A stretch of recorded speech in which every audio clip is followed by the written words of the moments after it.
Hi everyone, कैसे हो तुम सभी लोग। आई होप कि यार एकदम बढ़िया होगे, होली को एकदम एंजॉय करा होगा। बट अभी एग्जाम है मैथ्स का, तो इस पे भी फोकस करना बहुत ज़रूरी है।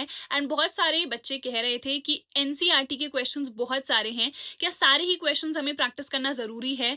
तो एनसीईआरटी का देखो, हर एक क्वेश्चन तो तुम लोग रिवाइज नहीं कर पाओगे, है ना। तो जो मोस्ट इंपॉर्टेंट है सिर्फ उनको ही अभी लास्ट मोमेंट पे आपको रिवाइज करना है। उसके बाद आपको ऑब्वियसली पीवाईक्यूज करने हैं, सैम्पल क्वेश्चन पेपर्स करने हैं। तो फिलहाल एनसीईआरटी के जो मोस्ट इंपॉर्टेंट क्वेश्चंस हैं, सिर्फ इन्हीं क्वेश्चंस पे आपको अभी फोकस करना है, वो मैं आपको बताने वाली हूँ, ठीक है। ये जो पूरी पीडीएफ है, ये अगर आप लोगों को चाहिए है सो मैं टेलीग्राम पे प्रोवाइड कर दूंगी, लिंक डिस्क्रिप्शन में है। स्टडी वेयर हाउस 2.0 इज द नेम, ठीक है।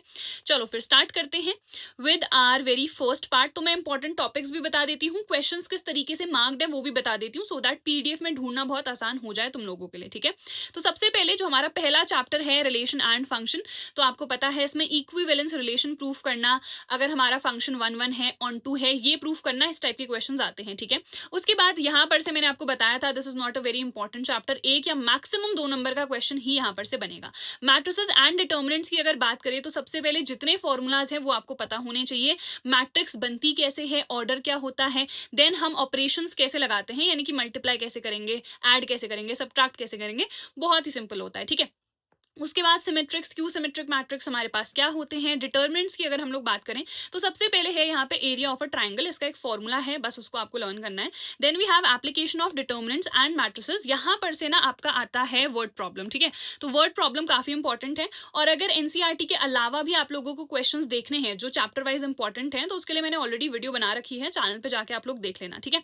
चलो फिर आ जाते हैं कंटिन्यूटी एंड डिफरेंशियबिलिटी पे। तो कंटिन्यूटी से आपका एक क्वेश्चन तो बनता ही बनता है, 2 या 3 नंबर का ये आ जाता है, ठीक है। देन है लोगैरिथमाला, इस टाइप के क्वेश्चंस को हम कैसे डिफरेंशिएट करते हैं, यू गाइज शुड नो। उसके बाद है हमारा पैरामेट्रिक फॉर्म एंड हमारा second order derivative. Trust me, जो डिफरेंशिएशन है that is very very easy. और एक बार डिफरेंशिएशन के फॉर्मुलाज आपको लर्न हो गए तो ऑब्वियसली इंटीग्रेशन आपके लिए बहुत ईजी हो जाता है, ठीक है। देन यहाँ पे मैक्सिमा मिनिमा मोस्ट इंपॉर्टेंट है, एंड इंक्रीजिंग एंड डिक्रीजिंग वाला फंक्शन भी, ठीक है।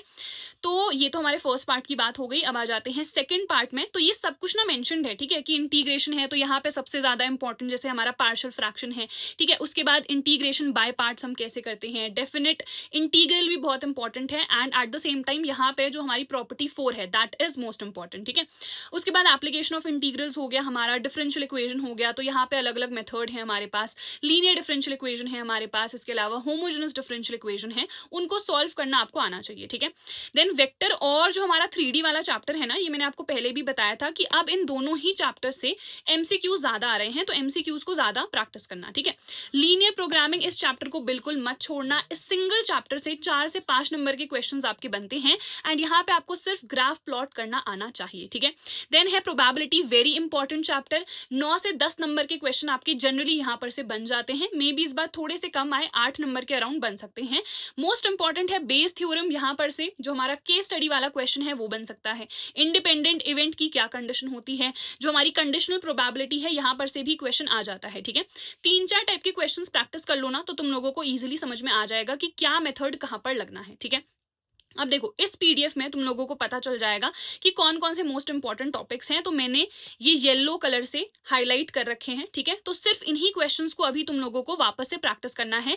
हर एक क्वेश्चन प्रैक्टिस करने का टाइम नहीं है। अगर तुमने एनसीईआरटी पहले नहीं भी करी थी या फिर भूल गए हो, तो भी तुम लोगों को सिर्फ इन्हीं क्वेश्चंस को अभी रिवाइज करना है।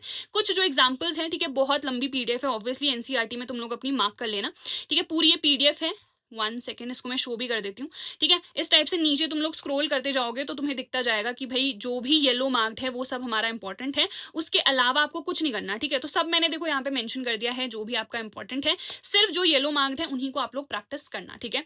तो इसकी पीडीएफ मैं टेलीग्राम पे डाल दूंगी, ज्वाइन कर लो, पूरी पीडीएफ आप लोगों को वहां पर मिल जाएगी, ठीक है। And all the very best, अच्छे तरीके से प्रिपेयर करो। इनको भी करना है जो मैंने लास्ट वीडियो बनाई है, जिसमें मैंने एनसीईआरटी के अलावा जो पीवाईक्यूज हैं वो इंक्लूड करा रखे हैं, उनको भी आपको डेफिनेटली प्रैक्टिस करना है। अगर आपको वन शॉट लेक्चर चाहिए है कि जो हमारा फर्स्ट पार्ट है, जो सेकंड पार्ट है, उसके जो मोस्ट इंपॉर्टेंट क्वेश्चंस हैं हम लोग वन शॉट में कर लें, तो आप लोग मुझे कमेंट सेक्शन में बता देना। सो दैट इज इट, हम लोग मिलेंगे हमारे अगले वीडियो में। तब तक यार अपना ख्याल रखना, and all the very best for your board exam.